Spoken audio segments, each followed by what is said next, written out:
Web design শেখার জন্য যে ৩ টা জিনিস অবশ্যই প্রয়োজন, তার ভিতর সর্বপ্রথমে যে জিনিসটা প্রয়োজন সেটা হচ্ছে HTML শেখা। এরপরে CSS এবং এরপরে জাভাস্ক্রিপ্ট। এই ৩ টে জিনিসকে অর্থাৎ HTML, CSS এবং জাভাস্ক্রিপ্টে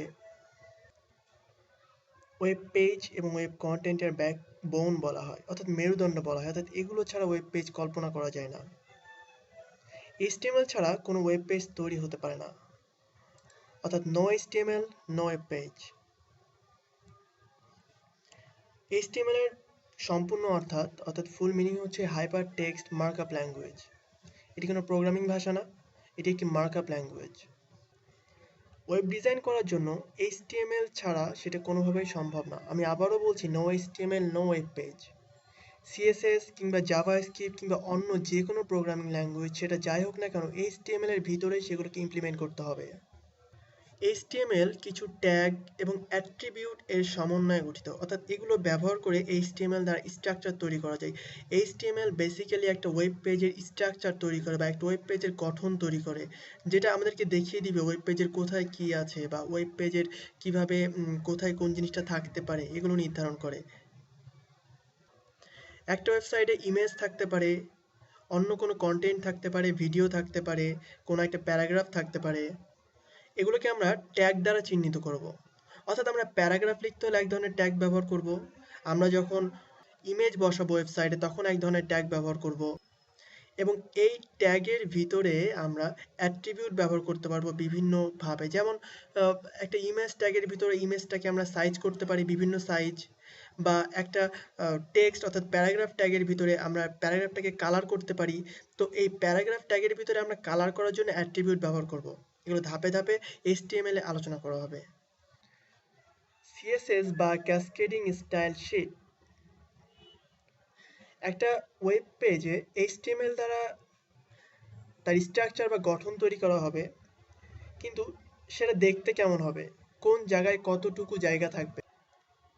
ওয়েব পেজের কোনো একটা প্যারাগ্রাফকে কিংবা কোনো একটা ইমেজকে আরো সুন্দর করতে, বর্ডার দিতে বা আরো অ্যাট্রাকটিভ করে তুলতে বা আরো ডাইনামিক করে তুলতে আমরা CSS এবং জাভাস্ক্রিপ্ট ব্যবহার করতে পারি। সো CSS ডিজাইন করার ক্ষেত্রে, সেটাকে আরো কাস্টমাইজ করার ক্ষেত্রে, ভালো ডিজাইন সুন্দর দেখতে হবে এরকম করার জন্য CSS ব্যবহার করতে হবে। ওয়েব পেজটিকে আরো ডাইনামিক বা আরো চলমান করতে হলে জাভাস্ক্রিপ্ট ব্যবহার করতে হবে, যেমন আমরা কোনো ওয়েব ফর্ম দেখি, ওয়েব ফর্মে ইমেল অ্যাড্রেস ইনপুট করতে বলা হয়। সেখানে কেউ যদি সাধারণ প্লেইন টেক্সট লিখে ইমেইলের গঠনটা যদি ঠিক রকম না হয়, তাহলে আমরা কি এরর দেখতে পাই। সেটা হচ্ছে জাভাস্ক্রিপ্টের কাজ, অর্থাৎ জাভাস্ক্রিপ্ট সেটা ভ্যালিডেশন করে। এরকম শর্ত দেওয়া থাকে কোনো একটা ফর্মে যে সে ফর্মটা যদি সম্পূর্ণ ফিল আপ না করে তবে সেটা সাবমিট করতে পারবে না। একটা এরর মেসেজ শো করে ইনস্ট্যান্টলি, সেটা জাভাস্ক্রিপ্টের কাজ। এটা একটা প্রোগ্রামিং ল্যাঙ্গুয়েজ, জাভাস্ক্রিপ্ট, অর্থাৎ একটা web page based programming language.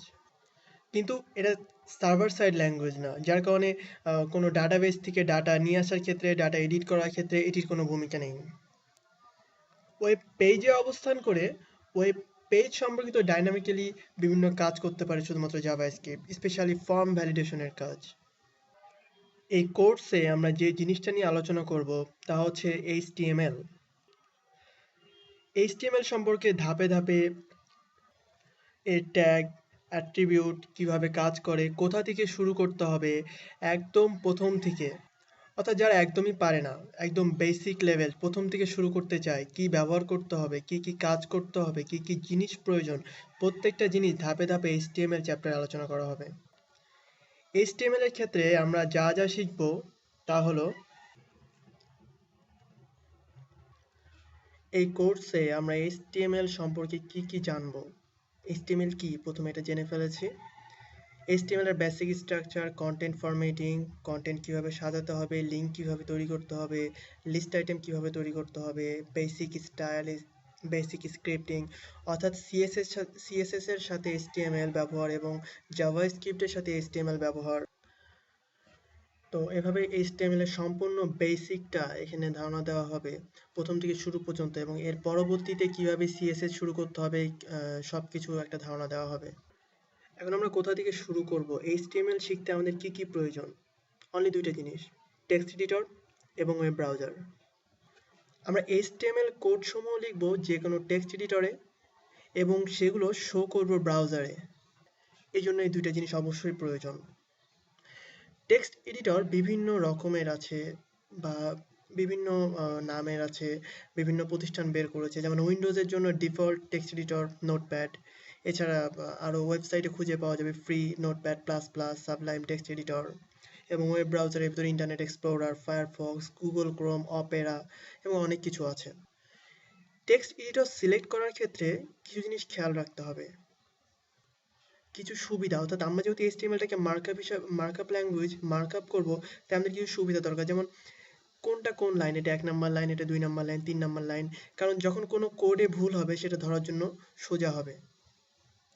আবার HTML কোনো কিছু আমরা লিখছি, এটা আমরা ট্যাগ লিখছি নাকি অ্যাট্রিবিউট লিখছি, কিংবা এই ট্যাগটা যে আমি শুরু করেছি এটা শেষ করতে ভুলে গেছি কিনা, এই জন্য এই জিনিসগুলো ডিটেক্ট করার জন্য যে জিনিসটা প্রয়োজন সেটাও কিন্তু একটা টেক্সট এডিটরে থাকা প্রয়োজন। আমরা উইন্ডোজের স্টার্ট মেনুতে যেয়ে নোটপ্যাড টাইপ করলে নোটপ্যাড নামক যে উইন্ডোজের ডিফল্ট টেক্সট এডিটরটা আছে সেটা ওপেন করলে আমরা দেখতে পাবো এরকম একটা আসছে। এর ভিতরে আমাদেরকে HTML কোড লিখতে হবে, কিন্তু এটার সমস্যা দেখেন, আমি এখানে 1 2 3 4 চারটা লাইন লিখেছি, অথচ এখানে কিন্তু কোনো লাইন দেখাচ্ছে না, লাইন নাম্বার কত। আবার কোনো কারণে আমি যদি HTML কোড লিখি, সেখানে এই কোডটা লিখলাম, এটা শুরু হয়েছে শেষ হয়েছে প্রতিটা কিন্তু একই কালারে দেখাচ্ছে, আমি এখানে অন্য কিছু ব্যবহার করলে একই কালারে দেখাচ্ছে। আবার অ্যারেঞ্জমেন্টটা সঠিকভাবে আসছে না বা পরিমাপটা, এই জন্য আমরা এক্ষেত্রে নোটপ্যাড প্লাস প্লাস ব্যবহার করতে পারি। ইন্টারনেটে নোটপ্যাড প্লাস প্লাস লিখে সার্চ দিলে কিংবা নোটপ্যাড প্লাস প্লাসের ওয়েবসাইট থেকে নোটপ্যাড প্লাস প্লাস সফটওয়্যারটি নামিয়ে নেওয়া যাবে। এটি খুবই ছোট একটা সফটওয়্যার। সফটওয়্যারটি ওপেন করলে ইন্টারফেস দেখা যাবে ঠিক এরকম। এখানে প্রথম যে জিনিসটা, আমরা যে কয়টা লাইন লিখছি সে কয়টা লাইনের নাম্বার শো করছে, যার কারণে কোনো ভুল ত্রুটি হলে এগুলো ধরা খুবই সোজা। এছাড়া সাবলাইম টেক্সট এডিটর ব্যবহার করা যেতে পারে, এছাড়া অন্যান্য যে কোনো টেক্সট এডিটর ব্যবহার করা যেতে পারে। টেক্সট এডিটরটা কোনো ব্যাপার না বা বিষয় না, এখানে কোনো কিছুতে লেখা গেলেই সেটা আমরা টেক্সট এডিটর হিসেবে ব্যবহার করতে পারবো। ওয়েব ব্রাউজারের ক্ষেত্রে তেমন বাধ্যবাধকতা নেই। এটি গুগল ক্রোমের ডিফল্ট হোম পেজ। আমরা এখানে গুগল ক্রোম কিংবা ফায়ারফক্স যে কোনো একটা ব্যবহার করব। তাই আপনার পিসিতে যে কোনো একটা থাকলেই সেটাতে ওয়েব ডিজাইন শেখা যাবে, সেটা কোনো বিষয় নেই। কম্পিউটার একটি ভালো মানের কম্পিউটার, যেখানে কোড লেখা যাবে, একটা ব্রাউজার সাপোর্ট করবে, এরকম কম্পিউটার হলে ওয়েব ডিজাইন শেখা যাবে। পরবর্তী অধ্যায় থেকে আমরা HTML এর বেসিক থেকে শুরু করব। ধন্যবাদ সবাইকে।